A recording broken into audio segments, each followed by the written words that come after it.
Assalamualaikum warahmatullahi wabarakatuh. Perkenalkan, saya Apresalia Hairunisa. Saya adalah mahasiswi dari Universitas Gunung Rinjani, Fakultas Keguruan Ilmu Pengetahuan, Program Studi S1 Pendidikan Bahasa Inggris. Nah, video kali ini bertujuan untuk mengevaluasi pemahaman mendalam mahasiswa terhadap konsep-konsep kunci ilmu pendidikan dan kemampuan mereka untuk mengargumentasikan ide-ide tersebut secara ilmiah. Pertanyaan pertama, jelaskan pengertian ilmu pendidikan dan bedakan antara pendidikan sebagai proses dengan ilmu pendidikan sebagai disiplin ilmu. Ilmu pendidikan adalah kumpulan konsep yang tersusun sistematis dan ilmiah yang mengkaji fenomena perbuatan mendidik. Pendidikan sebagai proses adalah kegiatan interaksi sadar dan terencana untuk mengembangkan potensi diri atau belajar mengajar. Contohnya, seorang guru mengajar materi atau memberikan materi di kelas. Sedangkan pendidikan sebagai disiplin ilmu adalah studi sistematis tentang fenomena pendidikan tersebut menggunakan metode ilmiah meliputi teori, konsep, dan cabang-cabangnya. Contohnya adalah ada mahasiswa S2 pendidikan mengkaji teori belajar kognitif untuk meningkatkan metode pengajaran. Soal kedua, uraikan tujuan pendidikan nasional menurut Undang-Undang Nomor 20 Tahun 2003 tentang sistem pendidikan nasional dan berikan interpretasi Anda terhadap makna mencerdaskan kehidupan bangsa. Baik, tujuan pendidikan nasional menurut Undang-Undang Nomor 20 Tahun 2003 adalah mengembangkan potensi peserta didik agar menjadi manusia yang beriman dan bertakwa kepada Tuhan Yang Maha Esa, berakhlak mulia, sehat, berilmu, cakap, kreatif, mandiri, dan menjadi warga negara yang demokratis serta bertanggung jawab. Sedangkan interpretasi terhadap makna mencerdaskan kehidupan bangsa. Pertama, aspek intelektual.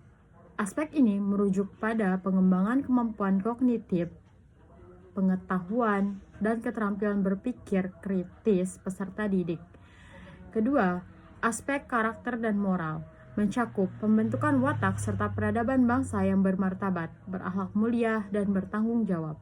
Tiga, aspek sosial dan kewarganegaraan.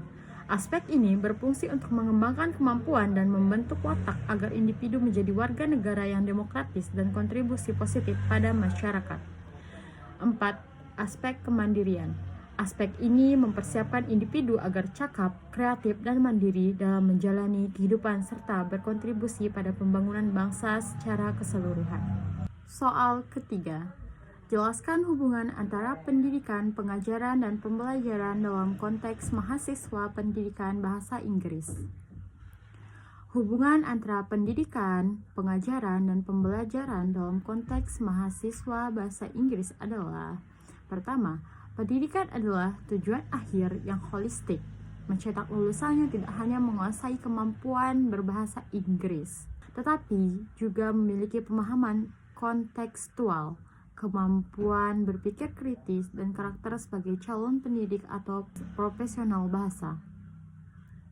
Kemudian, pengajaran adalah upaya yang disengaja oleh dosen atau pengajar untuk menyampaikan informasi, merencanakan situasi yang mendukung proses belajar, dan memfasilitasi pemerolehan bahasa.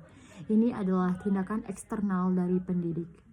Kemudian ada pembelajaran. Pembelajaran adalah proses internal yang dialami mahasiswa di mana terjadi perubahan perilaku, sikap, dan kemampuan sebagai hasil dari interaksi dengan lingkungan pengajaran. Jadi, hubungan dari ketiganya ini adalah pengajaran merupakan sarana atau metode untuk memfasilitasi terjadinya proses pembelajaran. Yang keduanya berada dalam kerangka besar tujuan pendidikan. Soal keempat, uraikan peran guru sebagai pendidik, pengajar, dan pembimbing dalam proses pendidikan formal di sekolah. Peran guru sebagai pendidik, pengajar, dan pembimbing dalam proses pendidikan formal di sekolah sangat penting dan saling melengkapi satu sama lain. Pertama, peran guru sebagai pendidik. Guru berperan dalam membentuk sikap, karakter, akhlak, dan kepribadian peserta didik agar menjadi lebih dewasa dan mandiri secara moral. Peran ini mencakup menjadi teladan, agen perubahan, dan bertanggung jawab terhadap pencapaian hasil belajar yang utuh. Kedua, peran guru sebagai pengajar. Guru bertugas mentransfer ilmu pengetahuan, menguasai materi pelajaran secara luas dan mendalam, serta mengembangkan kurikulum yang ditetapkan. Guru juga bertanggung jawab menciptakan situasi belajar mengajar yang kondusif dan memilih metode yang tepat sesuai tingkat kecerdasan masing-masing siswa. Ketiga, peran guru sebagai pembimbing.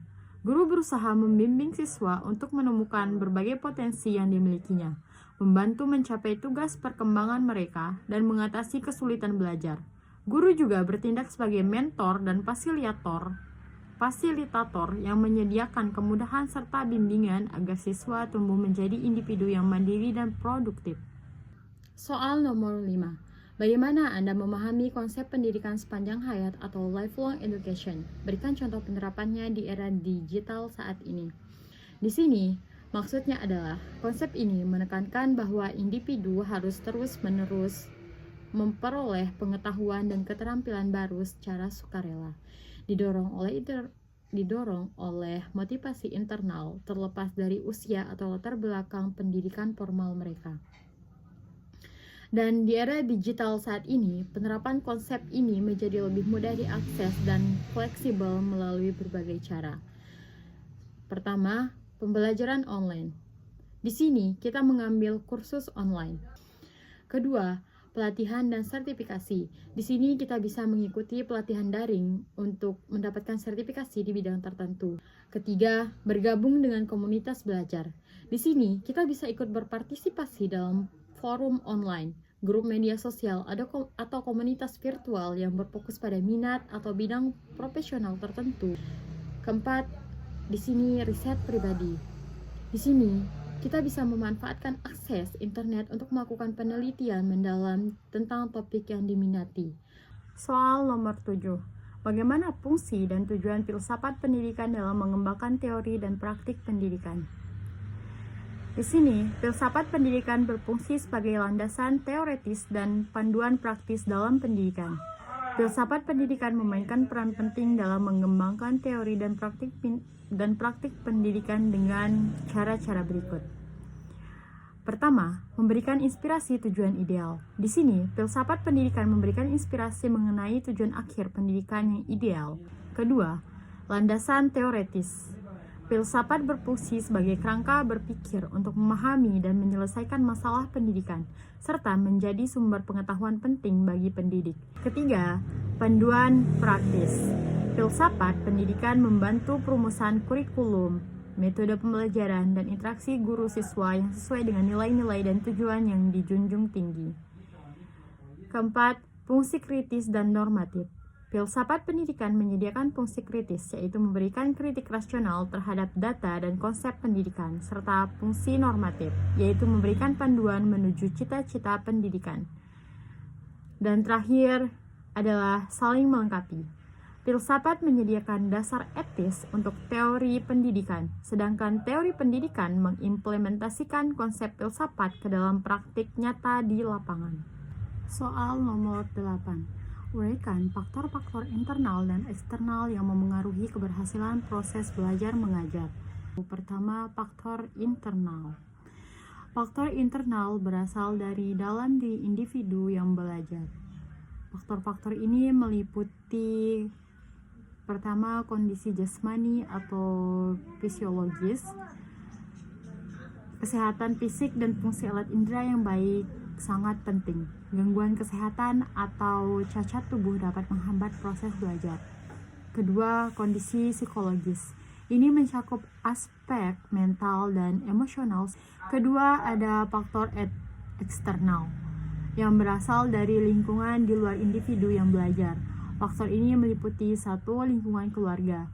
Peran orang tua, suasana rumah, dan dukungan keluarga sangat memengaruhi hasil belajar siswa. Kedua, ada lingkungan sekolah. Ini mencakup kualitas guru, metode dan media pembelajaran yang digunakan, sarana dan prasarana, kurikulum, dan lingkungan sosial antar siswa di sekolah. Dan terakhir, ada lingkungan masyarakat. Kultur sosial masyarakat di sekitar juga turut memengaruhi proses belajar. Pertanyaan nomor 9. Jelaskan konsep kurikulum dan bagaimana perannya dalam mencapai tujuan pendidikan nasional. Konsep kurikulum adalah seperangkat rencana dan pengaturan yang mengenai tujuan, isi, dan bahan pelajaran, serta cara yang digunakan sebagai pedoman penyelenggaraan kegiatan pembelajaran untuk mencapai tujuan pendidikan tertentu. Peran kurikulum dalam mencapai tujuan pendidikan nasional mencakup beberapa aspek kunci. Di antaranya yaitu pertama, pedoman pembelajaran.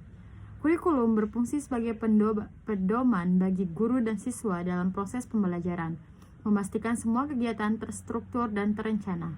Kedua, pencapaian tujuan. Kurikulum adalah instrumen utama yang digunakan lembaga pendidikan untuk mencapai tujuan pendidikan nasional yang meliputi pengembangan karakter dan kompetensi akademik peserta didik.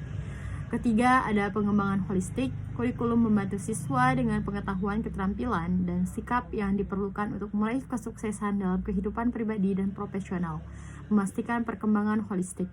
Di sini juga ada fungsi kritis dan evaluatif. Di sini kurikulum berperan dalam mengevaluasi nilai-nilai lama dan menciptakan pengalaman baru untuk memenuhi kebutuhan masa kini dan masa depan. Dan terakhir ada standarisasi pendidikan.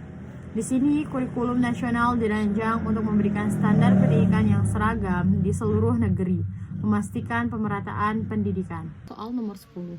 Dalam konteks pendidikan bahasa Inggris, bagaimana pendidikan dapat membentuk karakter dan kemampuan komunikasi global mahasiswa?